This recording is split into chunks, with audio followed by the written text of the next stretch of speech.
Dites-moi que ce n'est pas vrai. Mon fils, s'il te plaît. Arrête de m'appeler ton fils. Je n'ai jamais été ton fils et je ne le serai jamais. Comment as-tu pu? C'était une erreur de jeunesse. Une erreur de jeunesse que tu n'as jamais essayé de corriger jusqu'à aujourd'hui. Il a fallu que tu te fasses opérer par moi dans cet hôpital, parce que tu n'as plus les moyens pour m'informer maintenant que tu es mon père. Mon fils, s'il te plaît, ne lui parle pas de cette façon. Maman, ne prends pas sa défense. Cet homme mérite l'enfer. Il est pire que le diable. Comment peut-on être si sans cœur? Je n'ai jamais vu un homme pareil. D'ailleurs, qu'est-ce que je fais encore ici? Je m'en vais de ce pas. Cet environnement est devenu empoisonné. Mon fils, je comprends parfaitement ta colère. Mais je ne t'ai pas éduqué comme ça. Tu as toujours été un homme sage, éduqué à l'image de Jésus. D'ailleurs, si ce n'était pas la grâce de Dieu, nous ne serions plus vivants. Pardonne-le.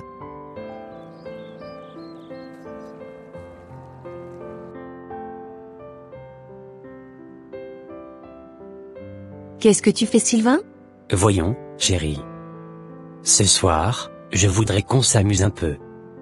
Il le faut des fois. Tu t'entends parler? Nous nous sommes promis chasteté jusqu'au mariage. En plus, nous sommes en classe de 3e. Une petite erreur peut ruiner notre avenir. Qu'est-ce que tu es drôle des fois? Tous nos amis qui le font, est-ce qu'ils ont détruit leur avenir? Non, mais nous ne sommes pas censés faire comme eux. Nous n'avons pas la même vision. De surcroît, leurs parents sont plus nantis que les nôtres. Dans ce cas, je suis fâché contre toi. Tu peux partir. Rentre à la maison et ne reviens plus jamais chez moi. Dans ce cas, je n'ai pas le choix. J'ai le cœur serré en rédigeant cette histoire à la famille. Ce jour-là, Sandrine à cause de l'adolescence a cédé, et c'était le coup fatal. Elle tomba enceinte et s'en rendra compte un mois plus tard. Pourquoi es-tu venu chez eux à cette heure? Mes parents sont toujours à la maison.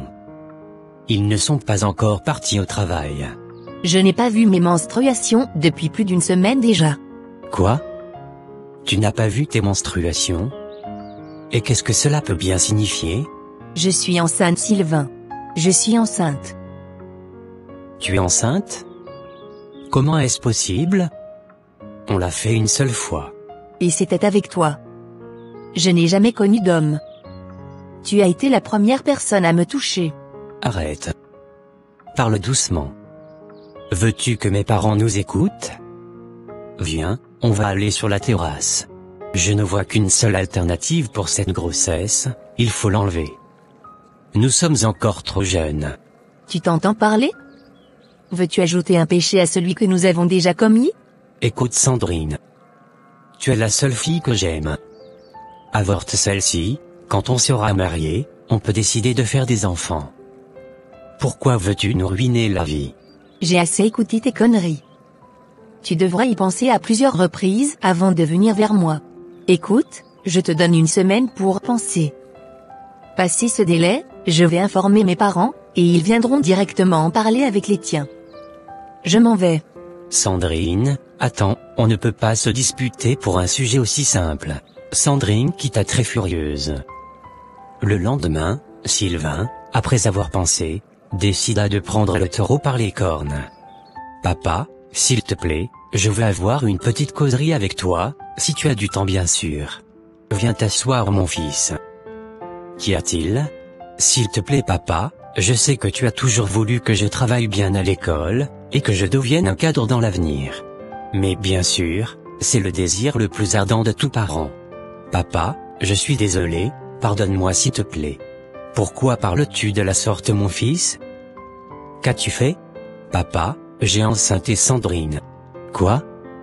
Dis-moi que tu es en train de plaisanter. C'est vrai papa. Pourquoi vais-je m'amuser avec un sujet aussi délicat? Comment as-tu pu? Tu t'entends parler? Donc moi je fais tout pour que tu deviennes quelqu'un et tu oses enceinter Sandrine? La fille de mon voisin? Désolé papa. Sois désolé pour toi-même, c'est la fin de tes études et de ta prise en charge si tu oses accepter cette grossesse. Mais papa, tu m'as bien écouté. Si jamais tu oses accepter cette grossesse, sache que je te fous dehors. Et toute ta vie sera ta propre responsabilité. Même ton passeport, je vais te le retirer. C'est triste. Une semaine plus tard, comme Sylvain ne disait toujours rien, Sandrine a décidé d'en parler avec ses parents. Alors, ces derniers d'un commun accord, décidèrent de rencontrer ceux de Sylvain.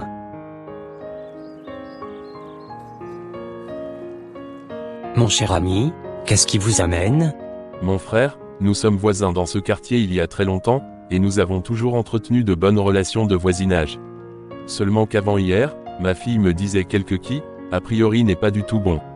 Mais nous sommes des êtres, il est préférable que je vienne moi-même vous en parler pour qu'on sache quelles mesures prendre. D'accord, allez-y. Je vous écoute. Ma fille est enceinte, et selon ses dires, c'est ton fils Sylvain qui est l'auteur. Quoi? Mon fils a enceinte ta fille? Je ne crois pas en ce mensonge. Qui a bien pu fabriquer un mensonge pareil en l'encontre de mon fils? Calmez-vous mon cher ami, ce n'est pas un sujet de colère. Vous risquez d'avoir un AVC. Ne me demande pas de me calmer. Si toi avec ton âge, tu te permets de fabriquer des mensonges en connivence avec ta fille, pour ternir la réputation de ma famille, sachez que vous avez échoué. La Bible déclare dans Esaïe chapitre 7, au verset 7, « Cela n'arrive pas, cela n'aura pas lieu. » D'accord, c'est simple, je vais faire venir ma fille et on va l'interroger avec ton fils. Comme ça, on saura la vérité. Sylvain, s'il te plaît, dis à tout le monde ici que c'est toi qui m'as mise enceinte, que ce bébé que je porte est à toi. Quoi? Depuis quand tu es enceinte? Donc toi cette fille innocente, tu as même commencé par avoir des intimités avec des gens? Es-tu dans tes sens pour me demander ça? Moi? Dire que je suis l'auteur d'une grossesse de quelqu'un? Dis-moi que c'est une blague. Sylvain, tu es vraiment conscient que cette grossesse est toi? S'il te plaît, avoue-le.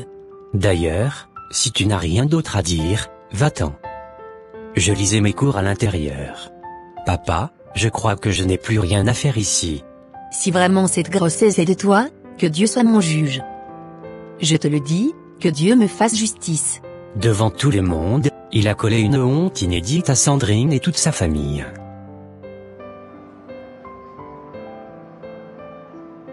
Ma fille, viens t'asseoir. Tu m'as brisé le cœur, je l'avoue.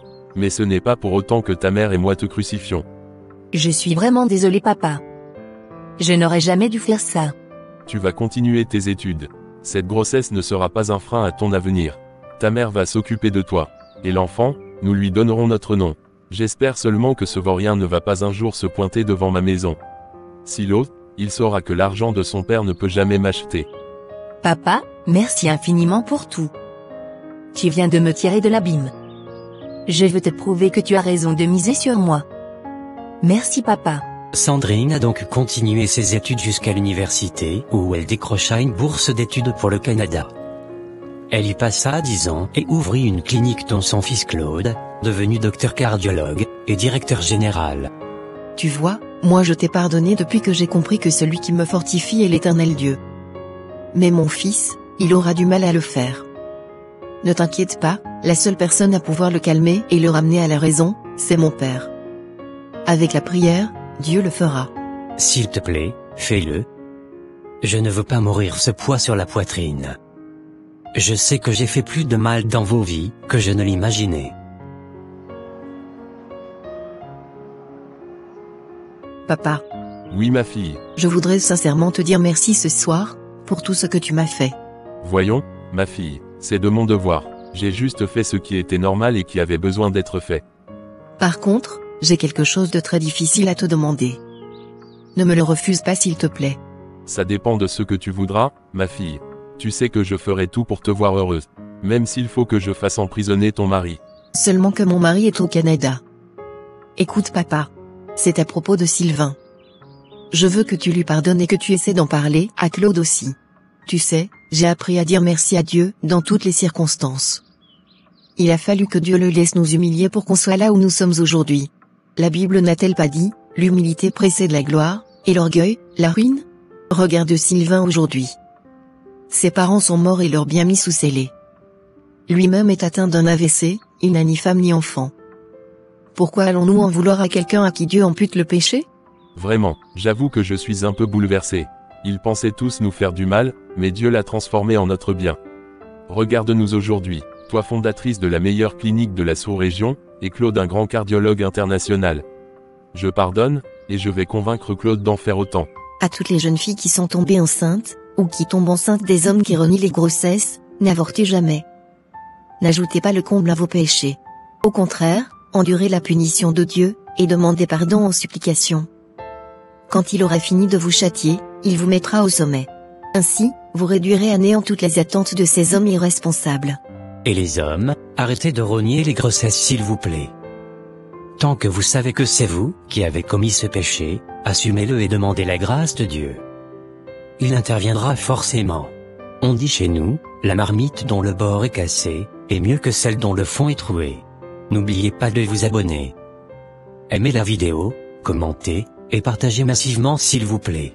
Allez, partage avec tes proches s'il te plaît, qu'attends-tu? On se voit la prochaine fois pour une autre histoire très fascinante. Les vues sont belles par les hublots, n'est-ce pas? Bien sûr, j'adore le paysage ivoirien. C'est l'une des meilleures choses que la nature nous a offertes ici en Côte d'Ivoire. Je suis ravi que vous l'aimez tout comme moi. Je suis Pierre. Esther, je m'appelle Esther. Enchanté Esther. Vous êtes très belle. J'espère que vous incarnez vraiment la reine Esther, femme de Ahasuérus. Le plaisir est pour moi. J'avoue que je suis flattée, merci pour le compliment en tout cas. Il le faut. Dis, et si on se voyait un de ces jours pour prendre une tasse de café? On pourrait s'échanger des idées. Enfin, si ton mari ne pose pas de problème bien sûr. Je ne suis pas mariée. Pourquoi pas, vas-y prends ma carte. Votre vol a accusé assez de retard aujourd'hui. C'est quelle compagnie? Je t'assure que je suis très fatigué. Je ne sais pas ce qui m'a poussé à prendre Kenya Airways. C'est la pire des compagnies aériennes que j'ai prises de toute ma vie. Dieu merci que vous êtes arrivés sains et saufs. Effectivement, par contre, on dit chez nous à quelque chose, malheur est bon. Samson n'a-t-il pas dit que du plus fort est sorti le plus doux? Dans toute cette tracasserie, j'ai fini par gagner une femme. Quoi? Toi qui n'aimes jamais t'approcher des femmes? Eh ben, c'est nouveau ça. Les miracles existent donc vraiment. On verra jusqu'où ira cette relation. En tout cas, c'est une commerçante très belle. Si elle te plaît, alors, vas-y. Tu finiras par gagner son cœur. Je suis vraiment désolée pour le retard, monsieur Pierre. J'ai prise par des livraisons. Je devais expédier les colis. J'espère que tu n'es pas trop fâché. Non, je venais d'arriver il y a à peine une dizaine de minutes. Allez, assieds-toi s'il te plaît. Alors, qu'est-ce que vous aimeriez boire? De la limonade à la fraise. D'accord, je prendrai la même chose. Dites-moi, depuis combien de temps êtes-vous déjà dans le commerce international? Oups. Depuis que j'avais 12 ans. Puisque c'était ma mère qui le faisait, du coup j'ai tout appris d'elle. Et vous donc, votre entreprise évolue j'espère. Oui. Le BTP n'est pas un domaine facile, mais grâce à Dieu, on a réussi à se tailler une place. Esther, tu sais, je ne vais pas passer par 4 chemins. Depuis la dernière fois qu'on était descendu du vol, je n'ai pas réussi à t'enlever de la tête. À vrai dire, je ne suis pas du genre à aller derrière les femmes, mais j'avoue que tu as pris mon cœur. Du coup, je voudrais donc te dire ce soir, que je suis amoureux de toi. J'aimerais qu'on se connaisse davantage et pouvoir fonder une famille, si cela ne te dérange pas bien sûr. Tu es sérieux? Mais bien sûr. Quel homme normal dans ses sens verra une belle dame, courageuse et battante, comme vous et ne voudra pas l'épouser? Je veux que tu sois la mère de mes enfants. 5 mois plus tard, les deux finissent par se marier.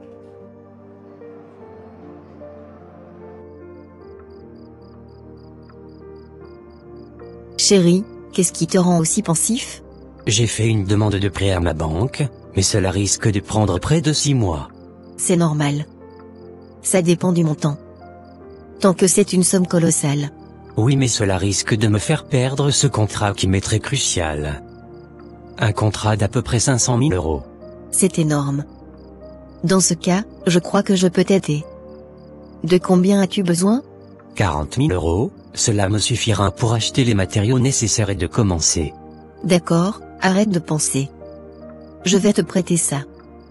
Dès qu'on t'aura débloqué ta somme, tu peux me rembourser. Waouh! Je savais que je n'étais pas sur la mauvaise voie. Tu viens de me sauver d'une ruine. Allez, c'est bon. Allons prier et dormir. Donc ma femme a toute cette somme à débloquer sur le champ? Si c'en est ainsi, alors, elle doit avoir plus du triple de ça. Ce qui signifie qu'elle est plus riche que moi. Et elle risque de me dominer dans cette maison. Non, je n'admettrai pas que ma femme soit plus riche que moi. Elle risque de me monter dessus un jour. Je dois faire quelque chose. Pierre, pense avant qu'il ne soit trop tard pour toi. Il décida alors d'en parler à son ami Joël. Joël, si j'ai urgemment cherché à te voir, c'est parce que j'ai un véritable souci. Sérieux? Vas-y. Si je peux être d'une aide quelconque, alors, je t'en procurerai. C'est à propos de ma femme. Figure-toi qu'elle est immensément plus riche que moi. Ta femme est immensément plus riche que toi? Est-ce un sujet de rire pour toi? Je t'ai dit que c'est sérieux. Mais en quoi la richesse de ta femme sera-t-elle un souci pour toi? C'est plutôt un sujet de joie. Si ta femme est riche, c'est une contribution au bien de ta famille. Pourquoi tu n'aimes jamais percevoir les choses au même angle que moi? Ne sais-tu pas qu'une femme plus riche que son mari est une menace pour le foyer? Je n'ai jamais vu une personne aussi drôle comme toi, mon frère. Pense à ce que tu vas faire de ton foyer. Sinon, tu risques de le regretter plus tard. Je t'ai prévenu. Tu ne peux plus parler? Vas-y. Fais la commande. Moi j'aimerais prendre du riz cantonné au poulet. N'oublie pas la bouteille de limonade. Et surtout, c'est toi qui vas payer. Joël, tu crois que tu peux me super? Non, jamais. Je dois maintenir mon cap, sinon, ma femme pourrait devenir l'homme de la maison. Pauvre Esther. C'est pour cette raison que toute jeune fille doit forcément demander l'avis de Dieu avant d'entrer en relation avec un homme. Quelques semaines plus tard. Quelle est donc la raison qui t'amène? Ma femme, je crains qu'elle ne devienne l'homme de la maison. D'accord, et tu veux la tuer? Non? Quand même.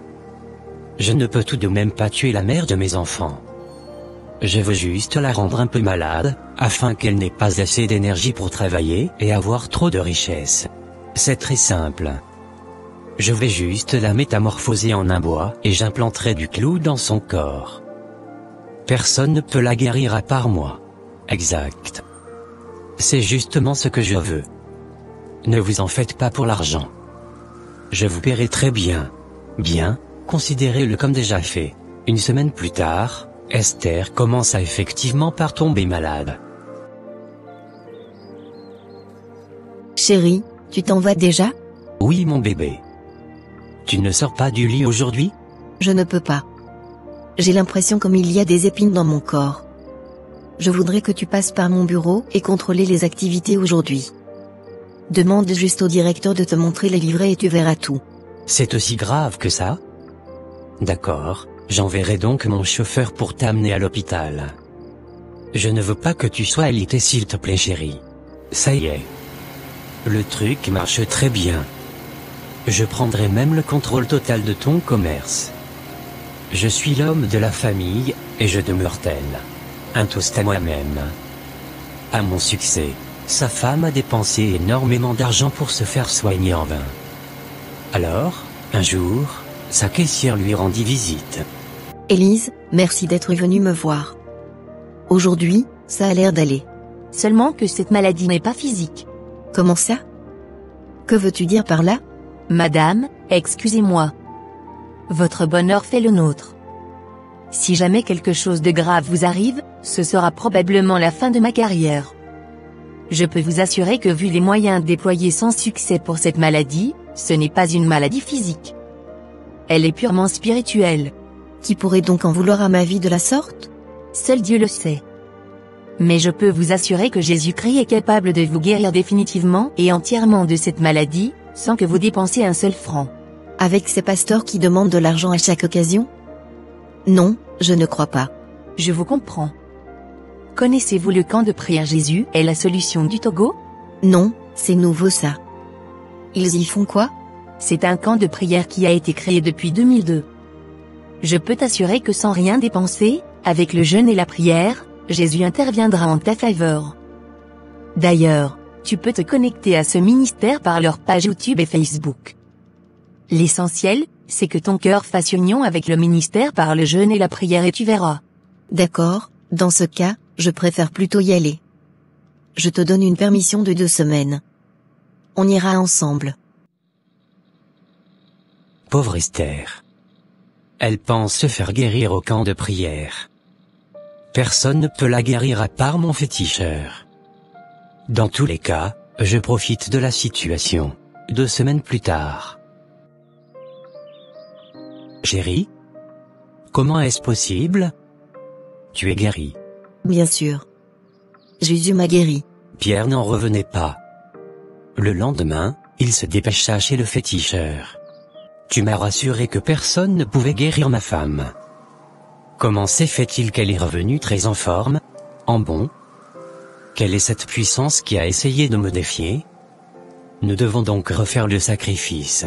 Es-tu en train de me duper? Sache comment parler avant que les dieux ne te foudroient. Ils ont donc recommencé à procéder au sacrifice une nouvelle fois quand, subitement, le féticheur commença par crier au secours. Il voyait une puissante main en train de le gifler. Malheureusement, il tomba et expira.